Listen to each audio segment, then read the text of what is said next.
5 minute જો તો એવું છે. એટલે બધું પૈસા જેટલું વધારે ને બધું દોડાય છે. લોકોને દેખાય સુખી, એના એટલો પ્રોબ્લેમ હોય ને અંદર ના પૂછો વાત. સત્તા, બુદ્ધિ, બધું કોઈમાં શાંતિ નથી. ભ્રમ છે, ભ્રમ. રેલના પાટા ભેગા થતા દેખાય ખરે.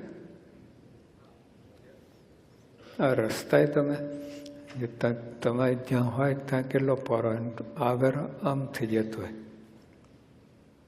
તે ભેગા થાય છે પાટા નહીં થતા, પણ દેખાયા કરે. અમદાવાદથી મુંબઈ સુધી ચાલ્યા જ જાઓ પાટા વચ્ચે, દેખાયા કરે ભેગા ભેગા ભેગા, પણ તમે જેમ જેમ જાઓ ખુલતા જાય. એમાં બધું એવું છે. આ જગતમાં સુખ છે નહીં, દેખાયા કરે છે, ભ્રમજાળ છે. સાચું તો આ સત્સંગની અંદર એમાં આ પ્રાપ્તિ જે થઈ ને એની વાત. જો શાંતિ 5 પ્રકાર છે. એક તો અશાંતિ, આખી દુનિયા અશાંતિમાં ડૂબેલી છે. હા, આખી દુનિયા ડૂબેલી, ખબર નથી ને. 2 જણ તણાતા હોય ને પૂરમાં તો ડિસ્ટન્સ સરખું રહે. ત્રીજો એને ખબર પડે કે આ 2 ગયા, 2 ઉપડ્યા. લો, હવે આ લોકોને ખબર પડે, આપણને ક્યાંથી ખબર પડે? એટલે જે આ લોકના એને કોઈની સાયદી લેવા જવાની જરૂર નથી. પ્રૂફ કે એની સલાહ લેવા જવાની જરૂર નથી. આમની સલાહ લો શાંતિ માટે. તો અશાંતિ એમાં બધા ડૂબેલા છે. અમે સુરત ગયા હતા, એક ભાઈને ત્યાં પધરામણી જઈને હતા. બહુ ખાનદાન કુટુંબ, બહુ મોટું કુટુંબ. એમને બાપ દાદાને સરસ મકાન હતું. એવું જ એમને બીજું નવું બનાવેલું. એમાં 80 લાખનું ફર્નિચર. હવે દેશમાં 80 લાખનું ફર્નિચર ઘરમાં હોય, બહુ જુદી વાત કહેવાય. પછી અમે ફૂલ નાખ્યા બધા ઘરમાં. પછી ભાઈ કહે કે સ્વામી એ ખાનગી કરી છે. વાહ! પહેલું જ વાક્ય શું બોલ્યા કે શાંતિ નથી. આ બધું આ ફર્નિચર, આ મકાન બાજુમાં, એ બધું છે, શાંતિ નથી. જો તો ખાલી એમને કહ્યું તો અહીં બધા બેઠા તબ જ. હા, ગમે એટલી પ્રોપર્ટી હોય, ગમે અરે નેપોલિયન બોલો, I can have everything at my feet that is under the sun, but I have never seen 6 happy days in my life. સૂર્ય તરે, જે કંઈ પદાર્થ, વસ્તુ, વ્યક્તિ હોય, બધાને મારા ચરણે લાવી શકું છું. આટલો બાહો સમર્થ, પણ 6 સુખના દાડા જોયા નથી. તો આપણે શું જોવાના હતા? ડોલચા ડોલચી ઉપાડીને. તો જો હકીકત છે, હકીકત છે. માઇકલ જેક્સન થાય કેટલું હતું એને, 2 જમ્બો જેટ, અને એના વજન જેટલું, એનાથી 36 ગણું, એના વજનથી 36 ગણું એટલું સોનું હતું. અને તો મારે જેવો દુનિયામાં કોઈ દુઃખી નહીં હોય. આ કંઈક અરેબિયન વાર્તા નથી, આ હકીકત છે. અને પ્રેસ ઉપર બધાને વાત કરી, મારી આ દશા છે, તો આપણે હજુ એ બાજુ ડોટ મૂકે, અગ્નિમાં ખાડામાં જ પડી છે. જો આપણે ના કર્યું નથી કહેતા, કરવાનું છે, પણ એમાં સુખ શાંતિ છે એ વાત ભૂલી જજો.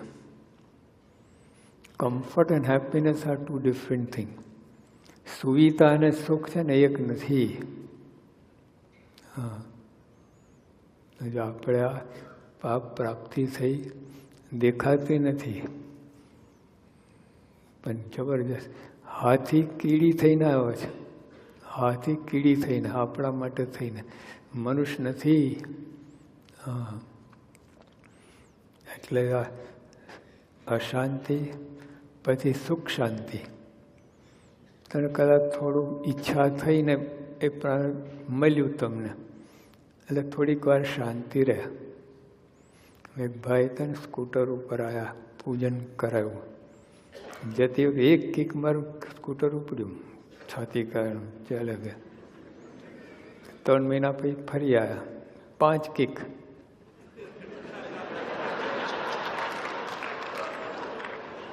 કેમ ભાઈ સ્કૂટર બગડ્યું છે કંઈ? ના કે સહી તો પહેલાં એક કિકમાં ઉપડે. જો ઉપડ્યું છે તો કેમ 5 કિક? રસ નથી હવે, સ્કૂટર બગડ્યું નથી. જે પહેલે જે કેફ હતો ને હવે નથી. 3 મહિના પછી ત્યાં નવા ઘર હોય, નવું બધું હોય, નવા બૈરા હોય, એ બધું 6 મહિના 25 હોય તો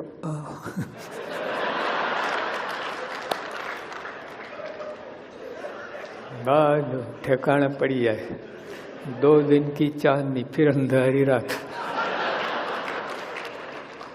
તો જો એ સુખ શાંતિ એટલે આપણે મનમાં હોય ને મળ્યું એટલે સુખ શાંતિ. પછી શાંતિ એટલે ઘણા સંતોષી આત્મા હોય છે. બરાબર, આટલું વધારશું, કન્ટેન્ટ. પછી અખંડ શાંતિ એ જ્ઞાનથી થાય. હમણાં બધી વાત કહી ને જ્ઞાન વિજય સ્વામી, સાખ્ય ને આ બધી વાત શાસ્ત્ર, એટલે એનાથી અખંડ શાંતિ. પછી પરમ શાંતિ, એ પ્રાપ્તિના વિચારથી, ખાલી પ્રાપ્તિ નહીં. તો બેંકમાં $15-20 લાખ પડ્યા હોય, શાંતિ ના, સુખ ના આવે. વિચાર કરો ને, ઓલી બેંકમાં 5 લાખ, 1 મિલિયન હોય, તારે આનંદ આવે. પડ્યા રહે ને તમે પડ્યા રહો તો આનંદ ના આવે. વિચાર કરવો પડે. આપણે પ્રાપ્તિ તો થઈ છે. જો તમારે દુબઈમાં બુર્જ ટાવર છે, બુર્જ ટાવર, 168 સ્ટોરીઝ, 168 સ્ટોરી માળ, 168, 2400 ફૂટ ઊંચું છે, લગભગ અડધો માઇલ થયો, 0.4 માઇલ્સ. આખું દુકાન આમ આપણે ટોપી પડી જાય, અમારી પાક પડી જાય.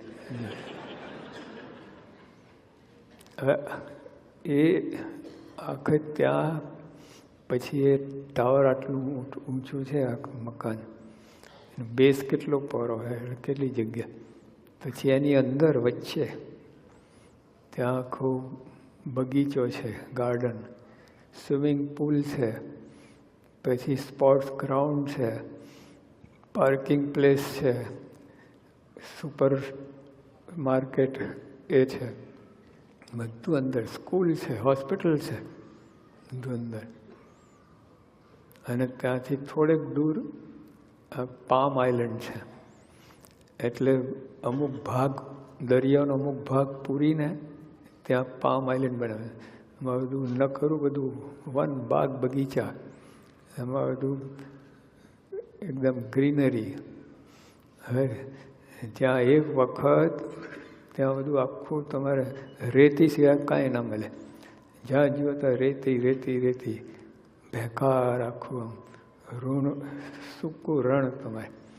અને આ લોકોએ ખજૂર વીણી ખાતા હતા, કંઈ પાકે જ નહીં બીજું તો. એનાથી આટલું બધું ફેરફાર કેમ થયું? એકદમ સ્વર્ગ ભૂમિ બની ગઈ. આટલું જાહો જલાલી, લોકો આખું એના દીદાર ફરી ગયા, એનો દેખાવ ફરી ગયો, કેફનું વર્તન એકદમ આવું કેમ થયું? હવે રણભૂમિમાં એકદમ એકાએક આટલું બધું પરિવર્તન કેમ આવ્યું? કારણ તેલ. તેલ મળ્યું એ લોકોને. તેલ ક્યાં મળ્યું? જ્યાં લોકો રહેતા હતા ત્યાં જ નીચે. એ જમીન કોની માલિકી નથી? એમની જ. એમની જ માલિકીની જમીન જ એના પર હતા, નીચે તેલ હતું. તો કેમ દરિદ્રી હતા ખબર નહોતી.